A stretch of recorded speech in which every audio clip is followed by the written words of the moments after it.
Volonterski kamp organizuje turistične združenje Ruski Kerestur z partnersku organizaciju Mladi vyhľadovače Srbiji, a potrimuje ho i finansuje Ministerstvo mladeži i sportu.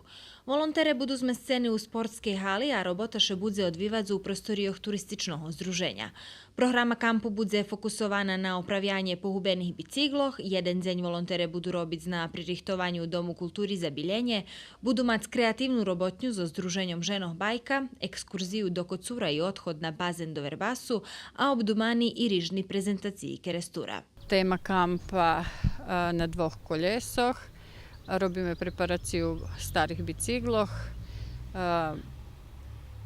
za potrebi turističnog združenja. Budeme mať roboti kolo tih bicikloh, ali budu i drugi interesantni zmisti obdumani i realizovani u ceku kampa. Ja budem bardziej z grupą, także budem bardziej jakieś bawiska. Na przykład jest to typiczny kamperski bawiska, jak od Energizery, tak że budeme i mať taký kreatívny robotní, budeme mať prezentáciu Kerestura, budeme obliekať sa do tradicionálnej ruskej nošnje, co dom dosť interesantné. Na volonterskim kampu už popoľneti mesta za lokalnih volonteroh, ali ostalo išće jedno prazne mesto za volontera z inozemstva.